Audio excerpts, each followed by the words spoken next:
Бүгін Қазақпыз ғой жобасынан көретіндеріңіз. Әйелін өлтірді деп айыпталған Қуандық Бишімбаевтың соты басталды. Сот кезінде адам шошитын мәліметтер анықталып отыр.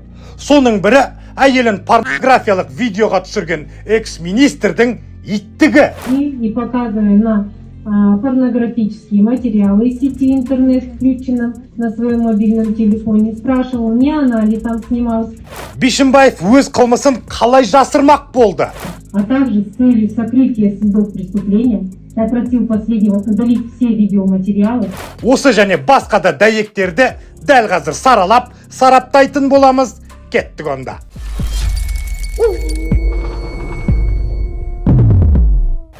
Күллі қазақты дүр еткізген Қуандық Бишімбаевтың қылмысы елімізде кәдімгідей резонанс тудырды. Әйелін аяусыз соққыға жығып, аса қатыгездікпен өлтірген бұл наданның ел басқарғанын естігенде елең ете қалдық. Міне, көптен күткен сот бүгін басталып, экс-министрдің құбыжық екенін тағы бір дәлелдегендей болды.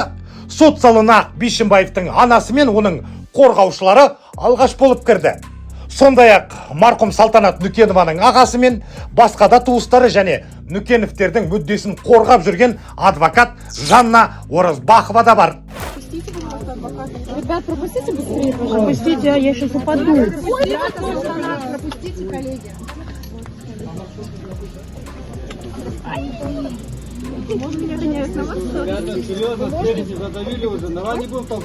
Давайте нас пропустите. Почему мы пропускать здесь должны стоять, блин?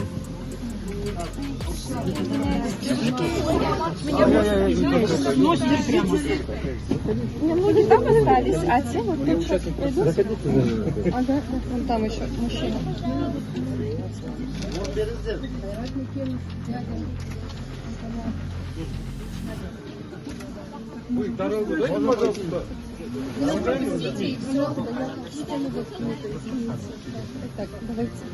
Меня толкают, это не я.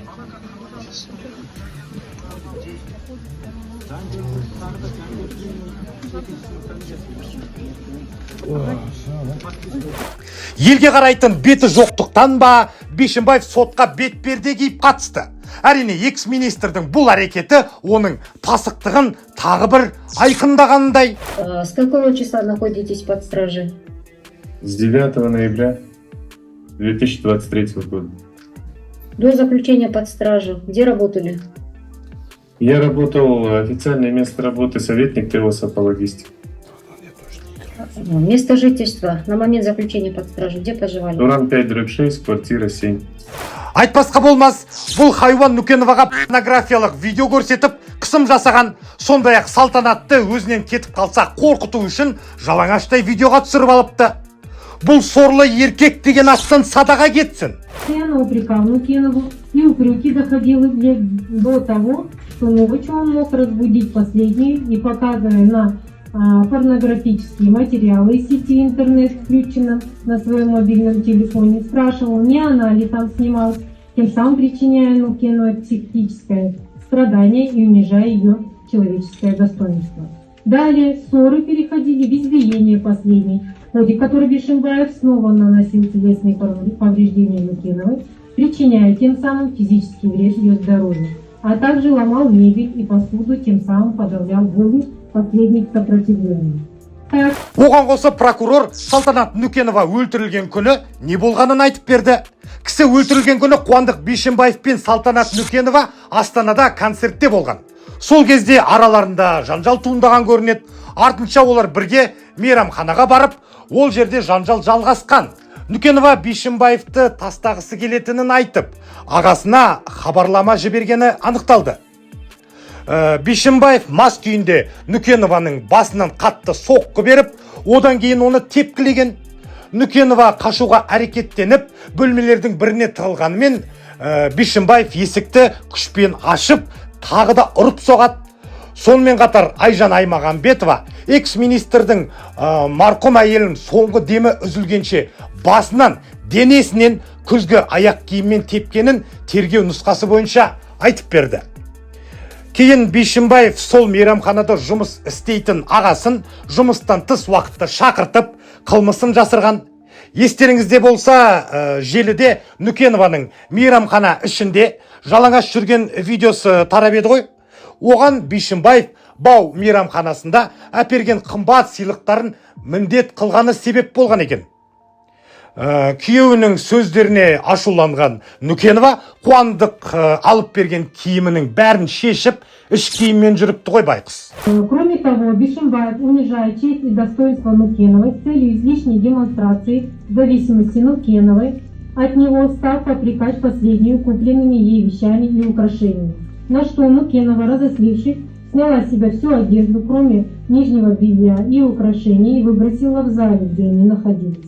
На данное действие Бишімбаев разозлился и стал сжатыми кулаками наносить Нүкеновой телесные повреждения по телу и голове последней, сопровождая это упреками, нецензурной брани и унизительными дерганиями за волосы. Міне, өзінің азаматтық некедегі әйеліне осыншама қорлық көрсетіп, аса қатыгездікпен өлтірген Бишімбаев өз қылмысын мойындамады. Ол тіпті сот процесінің ашық түрде өткенін талап етіп әлек. Жалмауызға да жан керек деген осы шығар. Суть обвинения не принято, но мы не признаем. Хорошо. По сути мы разъясняем статья 99. Статья 99, часть 2, относится к категории особо тяжких преступлений. По делам данной категории законом предусмотрено рассмотрение дела судом с участием присяжных заседателей. У вас какое мнение? В материалах уголовного дела у вас имеется заявление о рассмотрении дела судом с участием присяжных заседателей. Я хотел бы рассматривать свое дело с участием присяжных заседателей. Вы, значит, поддерживаете свое ходатайство о рассмотрении дела с участием присяжных заседателей. Да. Хорошо. Какие-либо другие заявления, ходатайства у вас имеются? Я хотел бы, чтобы суд проходил в открытом процессе, чтобы участвовала пресса и материалы транслировались. Это мое ходатайство в отношении. Дело так и так рассматривается в открытом суде. Если будут другой вопрос, если вы будете еще этим интересоваться, то вот моя позиция. Хорошо, прошу садиться. Бір қызығы Бишімбаевтың қорғаушылары кісі өлтіру қасақана жасалмағанын айтып, экс-министр өз әрекетінің соңы Нүкенованың өліміне әкелетінін ескермеген деп айдаспанға бірақ шығарды. Ой, ол былай тұрсын, заңгерлер салтанаттың өлімі созылмалы субдуральды гематоманың дамуының нәтижесі деп санайды екен. Менің ойымша, экс-министрдің адвокаттары бұл істі абайсызда адам өліміне әкеп соқтыру бабына ауыстыруды көздеп отыр. Әрине, оқиғаның қалай өрбитінін бір Құдай біледі. Сіздерден сұрайыншы, Қуандық Бишімбаевты қанша жылға қамаған дұрыс? 20 жыл, 30 жыл, мүмкін өмір бойына бас бостандығынан айыру керек пе? Төменде пікір жазып кетіңіздерші. Мен оқимын, және бұл істі жіті бақылауда ұстап, сіздерге бірінші жеткізіп отыратын боламын. Қасқыр мінез қазағым. Біз қасқырмыз, осыны ұмытпаңыздар.